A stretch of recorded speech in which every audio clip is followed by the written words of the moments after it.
Hello and welcome to today's event. As we are opening the doors and letting everyone in, I want to quickly welcome you to the event of Protest Basics Pre-Award, Post-Award, and Scenarios. I am Meg Kearns. I'm the Boost Director of Marketing, and I am here to welcome you. I'm behind the scenes hanging out with some of the Q&A, the chat functions, and I'm here to learn and listen from our presenters today, which I'm very excited about. There's a lot of great information in today's presentation, and we definitely look forward to sharing all of that with you. As you come in and get settled, we are going to get right into things, and I want to give you some reminders about tips for participation today. The first one is one that you've probably heard several times, and that is to remove those distractions. So go ahead and, as much as it might be painful, close down your email for a little bit. Just about an hour here, we're planning to bring information to you. So close down that email, silence your cell phone, and try and really give your attention to today's presentation so that you can get the most out of it. Make sure if you have questions, you ask them in either the chat feature or the Q&A feature. You should be able to see both of those from your device, wherever you're joining us from, either mobile or desktop. And we will be getting to those Q&As and chat questions toward the end of today's presentation. So please don't hang on to them, put them in there so that we can prepare and be ready to answer you as they come. If you would like to make sure that we can see what's going on and you want to go ahead and put in the chat where you're joining us from today, that would be great, just to make sure everyone can hear us and that we're coming through loud and clear. There will also be a recording of today's presentation, which we will share with you post-event. So if you are seeing this on the replay, we look forward to hearing your thoughts and any questions that you may have. Also, if you are asking questions in the chat, there is an option for you to send your question to all panelists or all panelists and attendees. That will allow for everyone to see where you're joining us from or what questions you might have in case they're thinking of similar things as well. So you can toggle that right there on that chat section that says all panelists or panelists and attendees to make sure we can all see you. So without further ado, I'm going to jump right into allowing our presenters to introduce themselves. Maria is going to be first. So Maria, I'm going to turn it over to you. Can you go ahead and say hello and let us know who you are and what it is that you do? Sure. And thank you so much for the introduction. And thanks for hosting me today. And thanks for everyone out there for joining us. My name is Maria Panichelli. I'm an attorney and I'm a partner and the chair of the government contracting group at the law firm of Obermayer, Rebmann, Maxwell, and Hippel. Obermayer is a full service law firm, which means we do everything from employment law to tax to wills and estates to commercial litigation. But my group, the government contracting group, focuses exclusively on federal procurement and small business contracting. So we focus our practice on things such as REAs and claims, as well as dispute resolution with issues arising against the agencies for which you're performing, as well as just performance and compliance counseling when issues come up during performance of federal contract jobs. We also do a lot with small business procurement, so eligibility and affiliation analyses, small business size and status protests, teaming, joint venturing, mentor-protege, and things of that nature. We also do a lot with subcontracting in the federal context. And of course, a very large portion of my practice is what we're going to be talking about today, asserting and defending bid protests at the various different levels. My contact information is here on the screen. We're going to put it up again at the end of the presentation. So if you've got a question that comes up later, you can feel free to reach out. But with that, I will turn it over for my co-presenter to introduce herself. Thank you, Robin. It is your turn. If you would take a moment and let everybody know who you are and what it is that you do. Hello, everyone. Thank you for being here. Thank you, Meg, and thank you, Maria. It is my pleasure to be here and to help present a great topic, an important topic. At Boost, as a director of contracts, we're a back office support team to do nothing but GovCon for small businesses. So my team manages a lot of the GovCon contracts, whether it's subcontracts or prime contracts. We also handle various aspects of, GSA and GWAC, proposal opportunities, pricing, anything that has to do with contracts and making sure that you're being managed and your contracts are being managed according to FAR. for us today. I'm just excited to be here and to be a participant of this and pass on as much possible knowledge and opportunity for understanding protests as we go forward. Thank you. Thank you so much. Maria, I'm going to turn it back over to you and we will dive right in. Thank you very much. So we're going to start, as the slide would imply, with going over a few basics. I'm sure many of you out there, especially those of you who have been in the government contracting space for a longer time, have heard the term bid protest, maybe have even been involved in one. But as with most things in government contracting, the regulations are frequently changing and frequently being reinterpreted depending on various GAO or Court of Federal Claims cases. And also I have found that no matter how sophisticated a contractor is, bid protests are kind of a murky area that can get confusing pretty quickly. And there's a lot of contractors that know just enough to be dangerous and get themselves into trouble. So with that in mind, I always like to kind of start with the basics and do a brief refresher so that you guys can all make sure that you've got the kind of fundamental building blocks on which the rest of this presentation is based.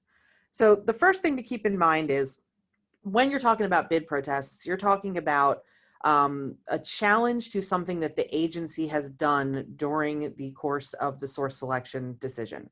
So you, a contractor, are challenging the agency's selection of an awardee or awardees. And that obviously means that it kind of relates to the procurement process and specifically the selection or the award process. So to summarize that process, the government identifies a need, whether it's IT services or the construction of a building or however many widgets.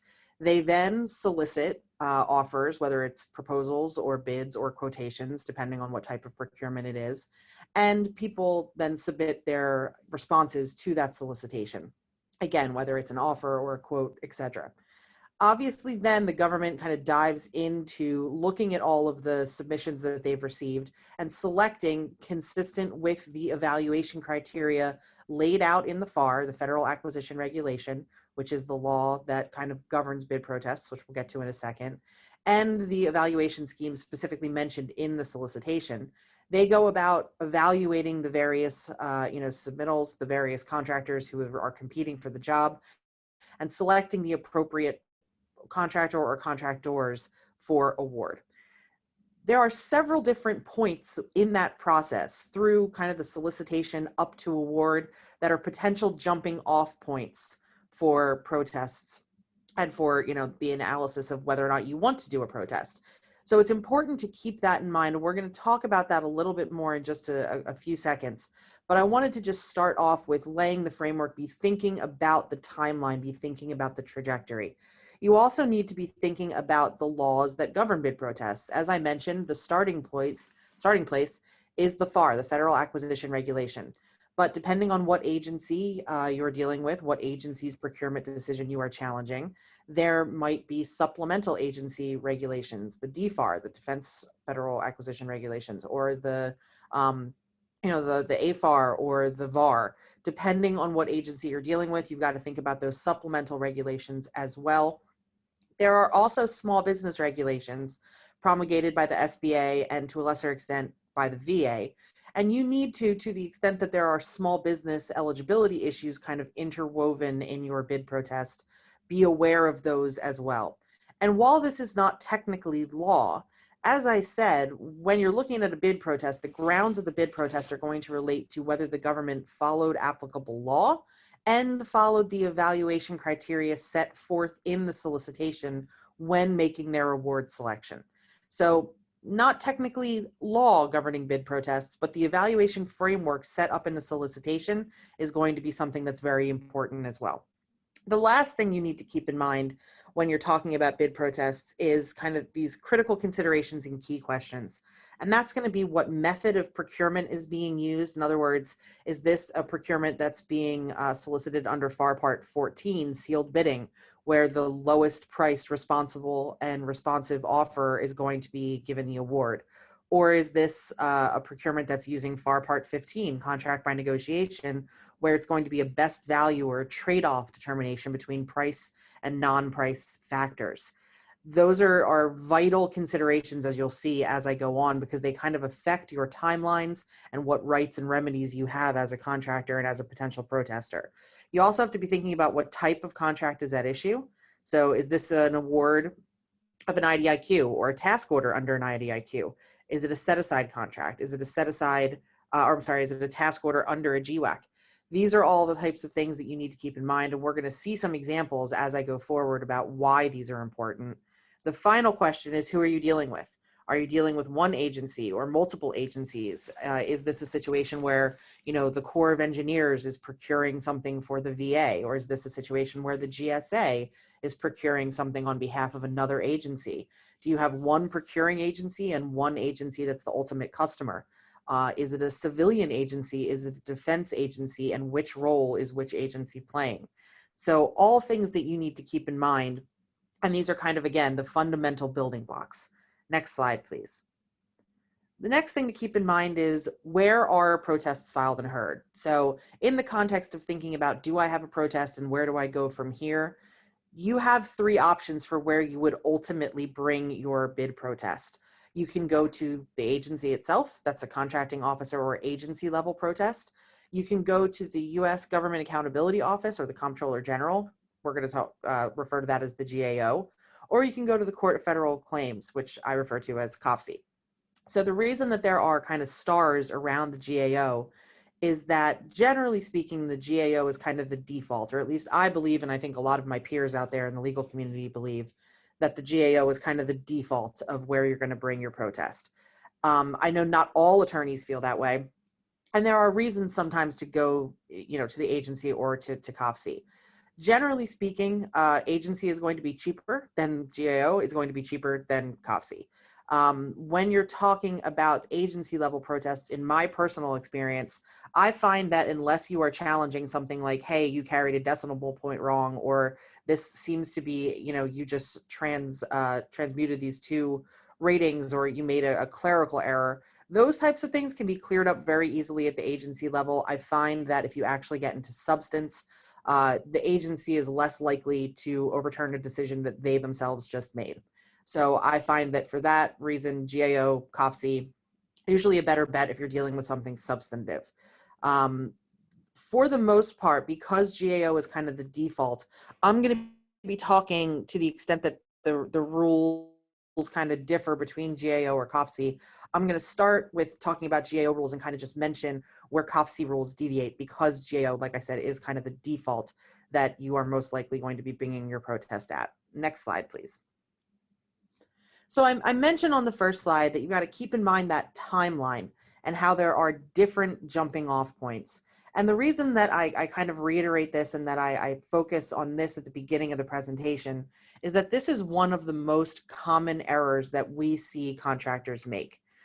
Because many of you out there know, or think hey, I've got 10 days from the date of the debrief, or I've got 10 days from the date I know that who's getting the award to file a bid protest. And that is true in some cases. It is not true in all cases. It depends on the type of protest you are trying to bring and what agency action you are trying to challenge. So remember, I said it all starts with the government identifying a need, whether it's widgets, whether it's construction of a building, whether it's IT services, whether it's cybersecurity services, etc. They say, hey, government needs this, we need to procure it, and they go out and they try to solicit it. Whether it's through Beta SAM or in the old days, FedBizOps, etc. Now, as a contractor, if you look at a solicitation that you are interested in going after and you see something wrong with that solicitation, and we're going to talk about what that could be in just a few seconds, this is the time to evaluate whether or not you want to file a pre-award protest. This is a pre-award protest based on errors in the solicitation. And what we see often is that people look at a solicitation and they say, now something about this doesn't seem right. And maybe it's one of the problems that we're going to talk about in just a slide or two. But they say, well, let's see if it works out for us. We'll see if we get the award. And if we don't, we'll protest. We'll say, the solicitation wasn't right to begin with. That you cannot do. If you do not protest early at the time you get the solicitation before you respond to the solicitation, you have waived your right to protest. So if there is a problem with the solicitation, your jumping off point or your catalyst is before you file your response, before you submit your response, whether it's a quote or an offer or a proposal or a bid, you need to get your protest in that says there's something wrong with the solicitation before that time. Let's say there's no problem with the solicitation. Let's say you go on to the next step and contractors submit their responses to a solicitation. No problems there. So now we go into the next stage where the agency is actually evaluating the contractors, comparing the submissions that they got, and selecting the proper awardee. If you have a FAR Part 15 procurement, and remember I said one of those critical questions that you need to keep in mind is what type of procurement, what section of the FAR your particular solicitation is operating under. There is something called competitive range in a FAR Part 15 procurement. And this is where the government usually reserves their rights. They say, hey, look, we've put out a solicitation and we've said, here are the evaluation factors that we're going to use. You know, these are the 3 evaluation factors that don't have to do with price. Here's price. Here's the comparative importance of each of these factors. And now we're going to evaluate and give an award. They will usually, the agency, the government, will usually reserve their right to either make an award on the original submissions. In other words, they got proposals that they liked, they compared them and they selected someone. Or they might, if it's a FAR Part 15 procurement, do what's called opening discussions. They might select the best of the offers that they've gotten, narrow that down into what's called a competitive range, send out some letters to some people saying, I'm sorry, you know, you didn't make it into the next round. You're not a finalist. You're being excluded from the competitive range. But then they will open discussions with the contractors who have made it into that competitive range and then make a decision amongst those contractors once they get an opportunity to submit a revised bid. If you are one of the people that unfortunately does not make it into the competitive range, you will get a notice. This is the time to start exploring your options in terms of a protest. Those protests are pre-award protests, but they're not based on errors in the solicitation. They're based on exclusion from the competitive range. So those are the 2 types of protests that people often mix up with this last type of protest, post-award protest. That's the one that most of you are probably most familiar with. That's the one that most of you probably understand the rules for the best, because that's the classic scenario where you get an unsuccessful offer letter and the government says, I'm sorry, you didn't make it. Thanks for playing. You know, hope to see you again next time. That is where you start getting into, okay, once you get that unsuccessful offer notice, that's when you start thinking about a debriefing or a protest. Don't mistake the other 2 types of issues for that though, because as I just explained, when you've got a problem with the solicitation itself, or when you think you were improperly excluded from the competitive range, you don't want to wait until you find out the ultimate awardee to start the ball rolling on a protest. You need to jump sooner than that. Next slide, please. So what are the deadlines for these various types of protest? As I said on the previous slide, if you're talking about a protest based on errors in the solicitation, you've got to get your protest in before the response deadline. So if the solicitation drops in October and you know the deadline to get your proposal in is November 30th, you need to get your protest in before November 30th. And you want to talk to an attorney you know, as early as possible to figure out what your options are and, you know, how best to cover all of your bases. For other types of protests, there is a general rule and then there is an exception to the general rule. I said back at the very beginning, a lot of you think that the rule is 10 days from your debrief, right? You got to be very, very careful because this is where I say at the bottom of the slide, that's the exception to the rule, which many contractors think is the rule. The general rule, and this is the GAO rules. I'll talk about the COFC rules in a second. General GAO rule is that the protester has to file its protest not later than 10 days after the basis of its protest or is known or should have been known. So generally, when are you first going to know, hey, I don't think this other person should have gotten the award? That's most often going to be when you get the award notice or the announcement or your unsuccessful offer letter. The only time that you get 10 days, not from that date, but instead 10 days from your debriefing date, is if you've got a procurement where you've got a required debriefing. So the debriefing has to be required. and you timely requested the debriefing. So what gets really important to understand then is when is a debriefing required and how to request a timely debriefing. Debriefings are only required for competitive procurements under FAR Part 15, so contracting by negotiation, or any type of procurement. Sometimes you'll see commercial items procurement that are using FAR Part 15 procedures, and for task orders that are over 5.5 million. Now, I'm sorry, I should say task orders under FAR 16505, which is the IDIQ regulation, that are over 5.5 million. Now, they're in the process of changing that to be any task order, IDIQ task order, over the simplified acquisition threshold. So again, those are the only times debriefings are required. You might get something that the agency is calling a debriefing. You might get what they're calling a brief explanation. That does not mean you got a debriefing. And even if they gave you one, it does not mean it's required. And if it wasn't a required debriefing, you are not under the exception to the rule. You don't have 10 days from whenever the agency told you, they gave you a quote unquote debriefing. You have 10 days from the day you originally found out about the fact that you did not get the award. So you have to be, again, very, very careful about these deadlines. You have to make sure you kind of understand the interplay between the types of what types of procurement, what section of the FAR you're under, and what that means about your right to a debriefing, et cetera. Now, I said, these are the general rules regarding the GAO.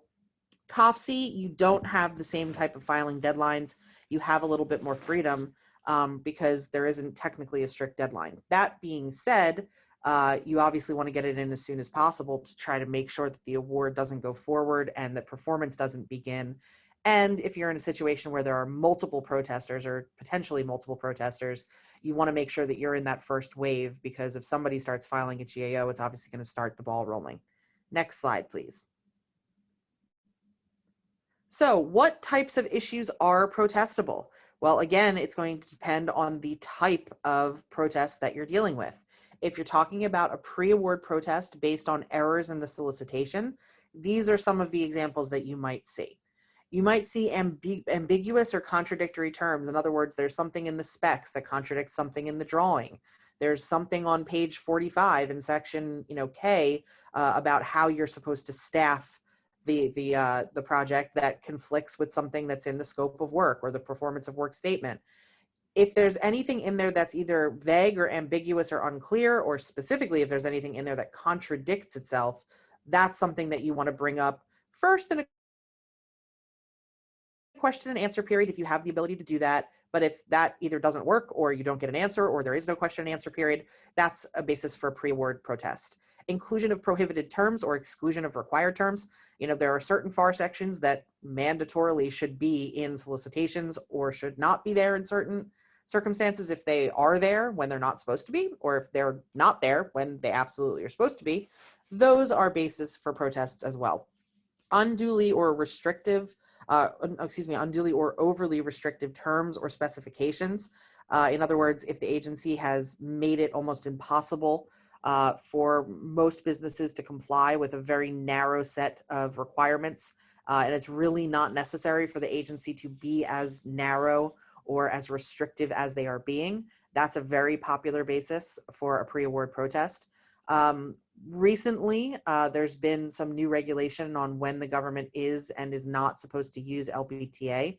That's lowest price technically acceptable.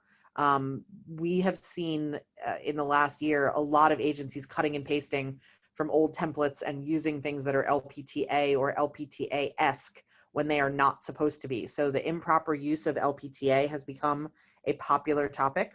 OCI issues, organizational conflict of interest issues. Now, these, for those of you who are interested in what those issues are, you should stay tuned for part 2 of this series, which will be on November 17th.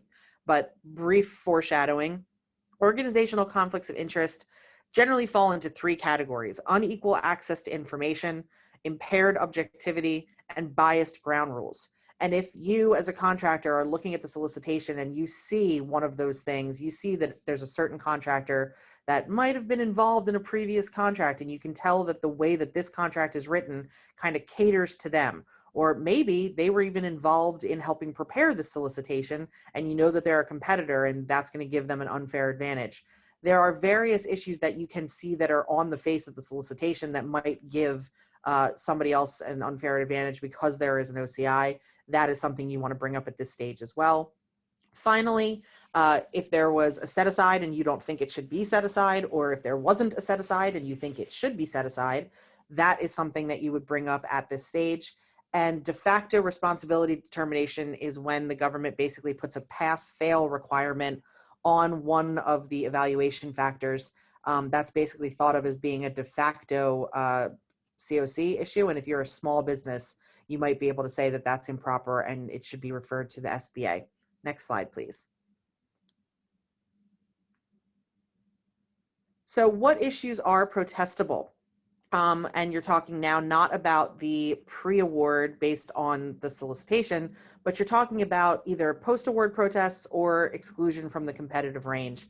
And these are all going to depend on how the evaluation criteria that were laid out in the solicitation itself were evaluated. And the most common ones you see that relate to the non-price evaluation factors are that there was an unstated evaluation criteria used, that there was an error in applying the evaluation criteria, an error in the way that the government kind of, applied what they laid out in the solicitation as the evaluation framework, that there was unequal or disparate treatment of offerers. In other words, one was given the benefit of the doubt and upgraded every time there was a question as to what rating they should get, whereas the other was downgraded or, never given the benefit of the doubt and basically assumed the worst. The government assumed the worst every time they gave them a rating. Remember, we talked about competitive range procurements.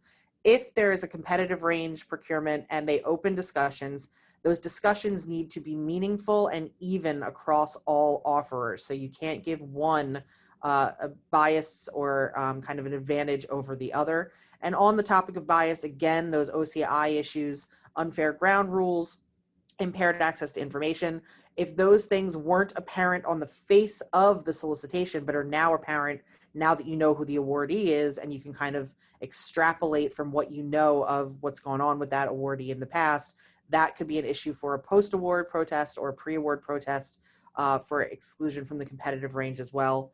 And then, of course, there's price evaluation factors that do come up, but come up, I would say, less frequently. Price reasonableness, price realism, escalation or adjustment. Did the agency have a right to do that? Should they have done it as much as they did? Should they have done it to your competitor as well? Balanced pricing, and then the hub zone preference. Next slide, please. Now, where do you get all of that information about what could have possibly gone wrong? That's mostly going to come from, if you are entitled to a debriefing, your debriefing. So again, remember, you're only going to get a debriefing, or you should only count on the debriefing tolling your deadline, I guess I should say, if it was required and timely requested. And timely requested is going to be if you request it within 3 days of the time that you got either the unsuccessful offer notice or the notice that you were excluded from the competitive range. You need to request your debriefing in writing within 3 days of that date, then it is timely. What do you get and what don't you get? You have to be aware that, and this is another one of those areas where a lot of contractors make mistakes. You're not going to get a side-by-side comparison of you versus the awardee. So taking a post-award protest debriefing, for example, they're going to give you certain information about your ratings, your overall technical rating, your past performance rating, your, the evaluated price, and you're going to get the overall evaluated price and the overall evaluated technical rating of the competitor, of the awardee or awardees. You're not going to get their past performance information at this stage, and you're not going to get a point-by-point comparison of why they won. You're going to get enough information to kind of figure out how you did, and most importantly, a justification of why you were not awarded the contract. And then critically important, you're going to have the opportunity to ask questions. They have to give you reasonable responses to relevant questions relating to whether the law and the solicitation framework were followed. So that is your opportunity to use the debrief to get the information you need to kind of justify your potential protest or to investigate if you should have a protest. So one of the questions that we get a lot Debriefings are increasingly given in writing, but if there's a telephonic debrief or an in-person debrief, I haven't seen an in-person debrief in a very long time, but sometimes you'll still get telephonic debriefings. Who should attend? Should my lawyer attend? And the question is usually put to us, and I think most clients are surprised when I say no, an attorney should not be present unless you feel very uncomfortable not having one with you. Generally, I think the agencies are much more likely to share more information, and you get more fodder and more information to do a thorough analysis of whether or not a protest would be worth it if you do not have an attorney present. They should, I think, in my view, help you prepare questions. They should help you figure out timelines.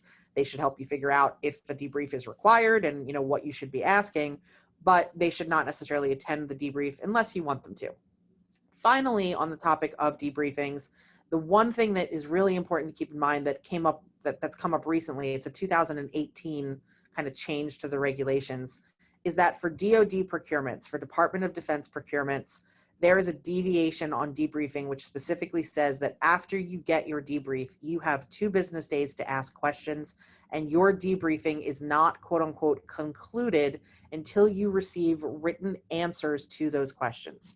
So what's the importance of that? That means that your deadline to file your protest does not start ticking until you get the answers to the debrief. So if you are in a situation where you have a required debrief that was timely requested, you get that debrief, you then ask questions, you then have 10 days from the day you got the answers to your questions to file the protest. Again, keep in mind, if you do not have a required debrief, your 10 days starts ticking all the way back when you got the unsuccessful offer letter. So very big difference in deadlines, very important to understand how these things work and to talk to an attorney as early as possible to make sure that you're not blowing a deadline or misunderstanding which of these buckets you fall into. Next slide, please. A quick note just about the timelines before I turn it over to Robin. Bid protest is litigation, but it's extremely condensed litigation. So bid protest is filed. That's where you see day 1. You will sometimes see the agency make motions to dismiss during that time, maybe on the base that something is untimely. We talked a lot about the timeliness rules and when a protest would be late, or that there's no standing or jurisdiction, which we'll talk about at the end of the presentation. But if there's no motion to dismiss, you proceed to 30 days out where the agency is required to produce the agency record or the agency report, which is going to be a full written record of everything that they have documenting their source selection decision. 10 days from that date, the protester and the intervener, who would be representing the awardee, they have to file what are called comments to the agency report, which basically say, hey, here's where the agency report exactly shows that the agency didn't do something correctly here, just like I alleged in my protest. There might also be a supplemental protest and some additional briefing, but regardless, within 100 days, the GAO is going to issue its decision on the protest, and that is kind of the end of things. Now, you might have reconsideration, that's rare. You might have attorney's fees after that in rare cases, but generally speaking, it's going to be 100 days where protest is filed day 1, 30 days is where the agency report is filed, 10 days after that are where the parties file, and by that I mean the intervener, but most specifically the protester, files their comments to the agency report, and then the GAO is going to issue their decision. So extremely condensed litigation. That's why it's really important to know your deadlines and know how these processes work. So with that, I want to turn it over to Robin to talk about some scenarios that her clients went through that kind of show good examples of what we've been talking about with protests. Thank you, Maria. Thank you for all the information. Oh my God, it's so helpful. So everything I believe that we're going to be talking about for the scenarios is definitely directly related to how Maria was describing protests as they go through. So from the first scenario, I've changed names to protect the innocents, and hopefully the relevancy of each one of these it's truly they're all GAO protests. So next slide, please. In our first scenario, the agency solicitation changed the solicitation from a small business to all contract vehicle holders. So under this particular protest, the protester was challenging the agency's ability to change the small business RFP and then going to a limited all contract holders. Now, obviously, this opens a couple of different types of issues and concerns from a protester is the fact that it was small business, obviously.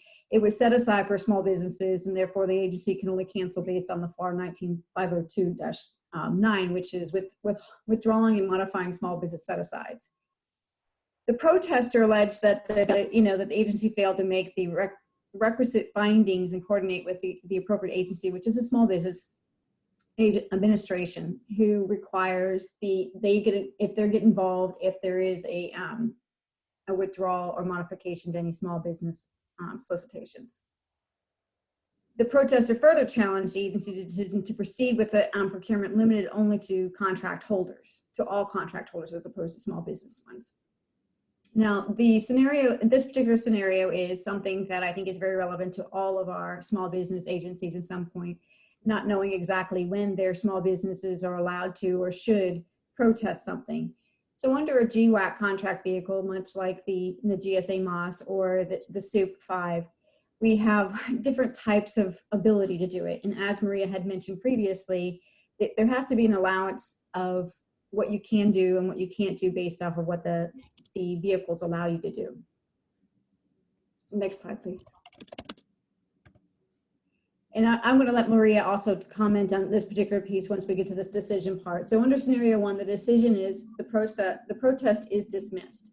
The protest agency, the GAO, came back and said that they had the right. It was unrestricted, for moving it from small business act to unrestricted competition was untimely, which they put the protester on notice that it was changing and that the set aside was being dissolved and it was moving into. So the protester didn't timely challenge the decision to cancel the set aside until after the submissions. So as Maria had mentioned previously, this is going, pre-award, but if you do not submit a protest at pre-award, knowing that there's a problem or an issue, because they changed it, and they didn't protest it immediately and waited until after the submission, it was dismissed. Maria, do you have anything else relevant that you would want to comment on this particular protest? No, I think it's, as you just said, a prime example, though, of how contractors can kind of misunderstand the deadlines and think that it's always, 10 days after you find out you didn't get the award. In cases like this, where kind of the mechanics of it happen at an earlier stage, it's just important to keep your eye on those types of things and recognize pre-award protests that don't necessarily start ticking, or your deadline doesn't start ticking from the time of the award, but can start ticking at an earlier time frame. True that. I think a lot of small businesses in particular don't realize that they have the ability to protest pre-award before anything gets done. And I think one of the most valuable things I think I learned along my contract career is knowing when the protests are valid and raising the flag is as soon as possible before you obviously submit and know that you can't necessarily, you waive your rights. Next slide, please. Under the GAO protest number 2, the scenario is the agency's evaluation of criteria documentation for a contract award. So this is an interesting one because this is a joint venture company that had raised multiple challenges to the agency's evaluations and its statement of qualifications. So particularly this one had specialized experiences and technical competencies and qualifications criteria as they went into it. The protester asserted that the agency applied mechanical quantitative comparisons under 2 of the criteria, but did not properly consider the protester's qualifications. So in this particular one, again, we could go into a lot of nuances and we can be here for many hours discussing the differences and the views and expectations of what the experience is and the competency is versus their professional qualifications and the criteria.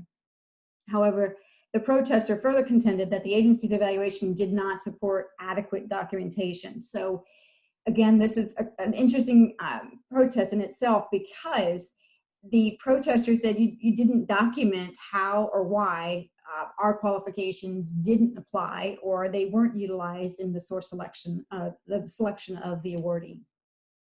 Next slide, please. And then the scenario, the decision is it was sustained, meaning that they found that the company, the JV, was competitively prejudiced by the agency's unreasonable valuation selection decision. And this is fantastic because it doesn't necessarily happen quite often, or that there's no less justification. And I should say this is, if you go into the GAO, there was a plethora of protests, but it's really interesting to see the ones that are sustained. Given the synopsis of everything, the agency did perform qualitative assessments of certain aspects of the qualifications of the JV, but the agency failed and to provide a review that was consistent with the synopsis they had rated others. But in the end, they had said that if they had rated them correctly, they would have been rated as most highly qualified offerer. In this particular piece, in this protest in general, in understanding that sometimes, understanding what your qualifications are, how everything is going to be evaluated, the criteria is extremely important. And because I believe part of what this JV company did was they knew exactly how they met, and they met the qualifications and all of the criteria almost perfectly in many cases, but they weren't evaluated consistently across the board, as Maria, I believe, did mention previously. Anything else you'd like to add, Maria? No, I think, again, you've picked really good scenarios because they show kind of exemplar cases.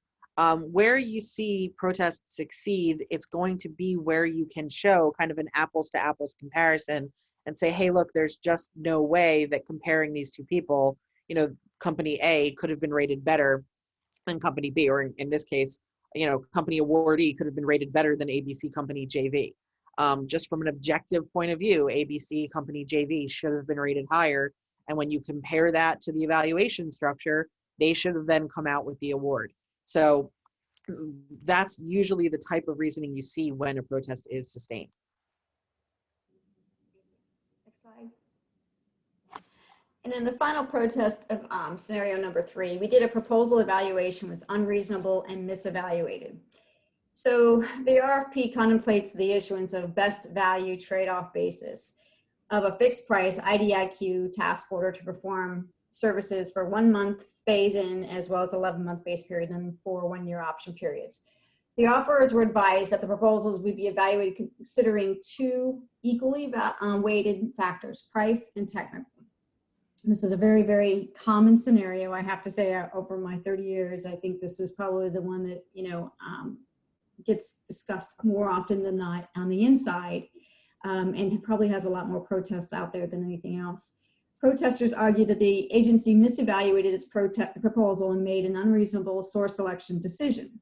So the choice of this scenario was very methodical because the way it's worded, protester argued, the agency misevaluated its proposal and made unreasonable source selection decision. Many companies miscalculate themselves as being shied in some way. I mean, it's best value trade-off. We provided them the best price possible. We gave them the most perfect technical, solution to whatever it may be. So obviously the first thing that has to be is that the agency misevaluated the proposal and was very much unreasonable in their source selection decisions. However, that's not necessarily always the case. And I want to definitely go back to something that Maria was talking about earlier, is about when you think logically and consistently about what was done and how it was done, and make sure that the business decision, because these are really expensive. One of the things that we haven't touched base on today was, costs. Sometimes the cost outweighs the reward of what will come from the protest being upheld. So in this particular scenario, if we go down to the decision, next slide, please, it was denied. So in this particular scenario, the decision being that the GAO protest was denied because it was challenging, arguing the agency's evaluation, and records showing that the agency's evaluation was reasonable and consistent with the terms of the solicitation and across all of the state regulations and statute requirements. GAO also reviewed that all protesters' allegations and found no basis for the object of the agency's evaluation and protesters' proposal. Again, I want to go back to the statement that sometimes we have to step back, and even though as a business, as a company, we see that, we think we're providing the best, solution or the best pricing and technical write-ups. Sometimes we miss something. And one of the things that I've tried to consistently talk to my clients in regards to is, when you're doing something, you're providing the best solution for what reasons and for how. And I want to make sure that, you go, well, if you do this, or what are you missing? Is there anything being missed about what you're evaluating and how you're missing it? And never make presumptions about what should be in, or what the client or the agency wants. Maria, you have anything else that you'd like to add? Yeah, I think you raise really good points, and it does a couple things. Number one, it brings to mind a tip that I think is important to share with contractors. And this isn't so much a mistake, just as a lost opportunity. Most contractors think about debriefings in the context of protests. I'm gathering information for my arsenal to lodge a protest. Mm-hmm. But you're entitled to a debriefing when you're entitled to a debriefing. You should get one whether you win or not. Because even if you win, I guarantee you weren't perfect, and you'll learn something that you can improve next time. The other thing is, you do need to take a step back and be realistic. I've had clients come to me, and I'm very honest with them about whether they have a winning protest or not. And I think we've got one more slide that we'll touch on that point in just a second. But some protests are not going to win. And as you said, if you're kind of not as objective as you would ideally be about the strength of your own proposal, you're going to basically just look like a subjective person saying, well, we should have been rated higher. If you can't show objectively, hey, look, we've got 7 projects that were of magnitude over 10 million, and we were rated excellent on our CPARs for every single one. And they have 3, none of which were over 3 million, and they got marginal ratings on half of them. How can you possibly have given us the same past performance score, or something akin to that in the technical realm? It's really hard to just say, we disagree with your subjective discussion here, Mr. Agency. So I think there are clients that have come to me and I've said, you need to go to somebody like Robin, you need to go to some, a company like Boost. Your money would be better spent on, maybe beefing up your proposal skills instead of trying to protest every time you lose. Obviously, it would be better for me if they came to me with every protest. But I think there are certain clients where at some point I'm like, look, you keep losing out for the same 3, significant weaknesses. You keep getting cited for the same 3 deficiencies. You need to work on your proposal writing team. You need to work with an outside consultant with your proposal writing team. You need to do something to get rid of the fact that the agency keeps having the same objections to the way you write these things, because protesting it after the fact, while it's great if you've actually been wronged, sometimes you need to take a step back and say, okay, it's not so much that I've been wronged, it's that I need to improve somewhere. No, those are really great examples. And Maria, and I think that you've touched on pieces of this, and you definitely just stated, you get a debriefing whether you win or not. Always get it, regardless. If you can, do it, because it can't do anything except help you understand your business, help you understand how you can improve, and help win more later on. So everything you say, I can conclude 120% in regards to how we can make it better is learning from it. I think next slide. So I think this kind of touches on what Robin and I were both saying, that, as much as it would put money in my pocket or in one of my peers out their pocket to do a protest for you, there are ones you shouldn't do. And I think myself and a lot of my peers that I know out there are honest about that and will tell you, hey, look, this isn't a winning protest. And in terms of thinking about what's a winning protest, there's a bunch of things to consider. There are some kind of fundamental issues like jurisdiction and standing. The biggest issue with regard to standing that contractors misunderstand is that not everybody has a right to bring a protest.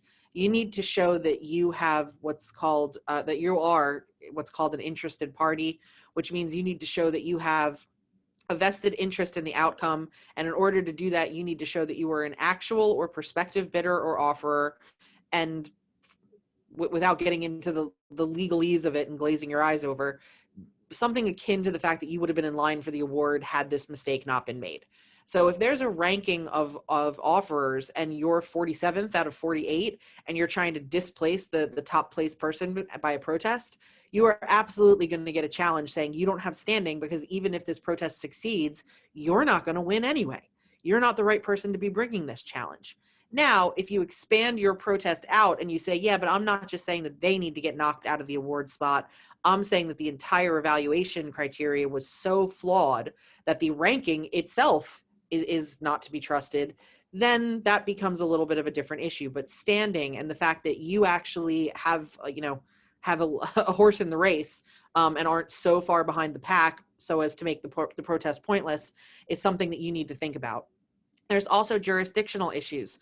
The biggest one that I see is that you right now cannot protest, except for in very, very limited circumstances, a task order that is under $10 million at the civilian level or under $25 million at the DoD level. Or I shouldn't say level, but with a DoD agency versus with a civilian agency. So remember, all the way back at the beginning, I said there are reasons why it matters what agency you're dealing with, whether it's civilian or whether it's defense oriented. One of those issues is when you're trying to protest a $13 million task order, you're not going to be able to do it if it's a defense agency. You will if it's a civilian agency. But there are limits on, not every task order is protestable, and agencies are aware of that. And sometimes the amount of task orders is, not to sound biased coming from the lawyer side, but sometimes the amount of task orders and how stuff is split up is done with that in mind. Competitive prejudice, I think, is something that Robin mentioned in scenario 3. Not only do you have to show the standing piece of prejudice, in other words, the idea that, hey, I was prejudiced by this because I would have been in line for award if they hadn't made this mistake.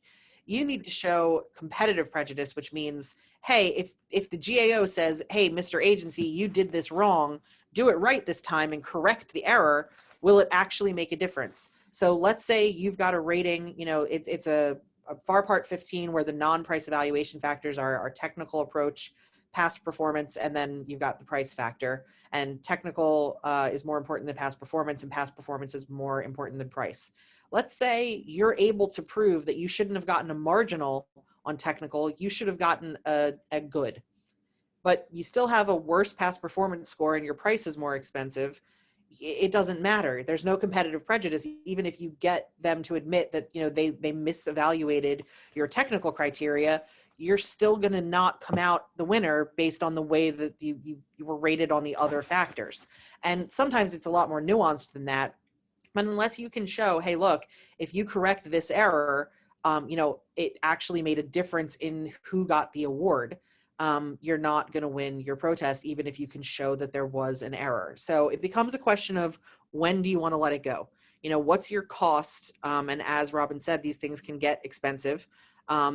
What's your likelihood of success? How able are you to put forward an objective argument versus a subjective argument? How much of it is speculation? How much of it is something that you actually know? And also, what does a win look like? In other words, even if you can say, look, the agency really messed up here, I know the GAO is going to take my side. Are you going to go back to the well, wait another 6 months, and the agency is going to come back and still give the award to the other person and just document it better and do a better job getting to the same result? And now you've spent $50,000 or $30,000 or $10,000 in bid protest legal fees, and it's 6 months later and you still don't have an award. So there's a lot of practical concerns that come into place here too. Sometimes, you can talk to your attorney about taking it in stages. In other words, how much would it cost to just file the protest letter? And then remember, within 30 days, you're going to get the agency record. And maybe at that point, you can say, hey, look, I only want to go forward if I've got a slam dunk. Otherwise, I'm going to drop it and not incur any legal fees. So you can try to manage your cost by being in close contact with your lawyer and really doing a nuanced approach, or a very kind of step-by-step approach. And reevaluate how likely you are to win after every step. The most common practical question I get from my clients and from contractors is, am I going to be blacklisted if I bring a protest? And the short answer is no. Common sense, if you're bringing a protest every time you don't win an award, if you become one of those overly litigious, unreasonable people, is that going to have some effect? Yeah, I think it will. But if you only protest when you have a legitimate reason to protest, and other than that, you take your awards when you get them and you take your licks when you get them, it's not going to be a problem. And I guess with that's all I have to say on that slide. I don't know, Robin, if you have anything to add. Oh, this conversation could go on for a very long time, Maria, because a lot of things you talk about are a lot of experiences that I've had with clients and even some of the companies that I've worked for in justification. But no, I'd like to, can we move on to questions? And I know there's a few outstanding Q&As sitting out there, but Meg, if you want to go ahead and move forward with them. So there are several questions which we truly appreciate everybody participating with us. One of them is, will the presentation be made available to attendees? And yes, it will. That will come to you after the presentation itself. We'll send that out to email to you probably tomorrow. But for the questions that we are getting right now, I'm just going to read a couple of them off. Somebody asked, when can size standard protests be submitted? Does the government respond by requiring the awarded company to provide financials showing that they are under the NAICS revenue cap? I can take that one, Robin, if you are cool with it. Absolutely. So we've been talking about bid protests today, and you bring up an interesting kind of, I guess, tangent here, or something tangential, I guess I should say. Size and status protests are different. So the process that we've been talking about is when someone is challenging the agency's award decision. If you are not challenging so much what the agency did during source selection, but instead challenging the fact that the person that they awarded it to didn't have eligibility to begin with, they're not a small company, or they're not actually controlled by a woman, or they're not actually owned by a service disabled vet, that's a size or status protest that you're going to file with the contracting officer, and you've got to file that within 5 days. And in that case, it's business days, not calendar days, so at least you get a break there. But it's 5 days from the basis that you know it. And then yes, what the contracting officer will do is send that protest to the SBA. And in some limited circumstances, if you've got allegations relating to veteran-owned stuff, to the VA as well. And then they will basically go back to the protested party and make them prove that they are in fact a small business and that they are in fact eligible. And that will require the submission of a lot of financial documents, among other things. Great, thank you. Another one was, what does it mean when the agency files a motion to dismiss the bid protest filed with the GAO? Does the agency typically file a request to dismiss as a practice, or usually when it can get the dismissal? In my experience, it's not a knee-jerk reaction. It's not like a lot of other things you see in law where it's just cut and paste, let's throw it at the wall and see if it sticks. In my experience, the agency is only going to file a motion to dismiss if they really think it'll stick. And usually that's because they think it's untimely. The protest was untimely. They think that there's no jurisdiction or standing for one of the reasons that I said. Or in limited cases, and this is less likely, they'll do a motion to dismiss saying that the protest is speculative. But that last one is less likely to succeed. Usually they're just slam dunk procedural arguments to knock out anything that didn't follow the right procedural trajectory. Great, thank you. And then this last one, I'm not sure that we will have enough time to get to it in the time that we have left, but if any questions were unanswered, we'll be sure to reach out to everybody and let them know what those answers are post-event. This one says, can you discuss past performance regarding specific agency past performance versus general past performance and how that affects a protest? Is that protestable, and is one more valuable than the other, or is it just luck of the evaluator? So I guess this is Maria. From my point of view, it really depends on how the solicitation is set up. So if the solicitation says that it's going to credit past performance for any agency, and then they evaluate people who have agency specific past performance better, you could say that's an unstated evaluation criteria. But if they set it up in such a way that gives them that ability, then they can evaluate it however they like. They've got a lot of discretion, and a lot of it's going to depend on what they laid out in the original solicitation, because they have to follow that. Awesome. Thank you very much. And with that, we're going to remind you that this is part one of a two-part series, which will be the next part being November 17th. So keep an eye on your email. We'll make sure that everybody who is an attendee or registered today does get a specific invitation to that. It'll be November 17th at 2 p.m. where OCI's Meet Protests. We'll dive a little bit deeper into some of that OCI information. I did want to thank everybody for staying with us today. There was a lot of information here. If you do find that you have questions post-event, please make sure that you get in touch with either of our presenters or myself, and you could respond to the email that we send out with the replay as well. Maria and Robin, is there anything else that you all wanted to add before we say goodbye to everybody today? Nothing for me. Thank you so much for having me and for hosting. Nothing for me as well. It's wonderful being here, and thank you everyone for attending, as well as you, Maria. Thank you. And Meg. Robin and Maria, thank you so much. Everybody here, have a wonderful rest of your week, and we will see you on November 17th.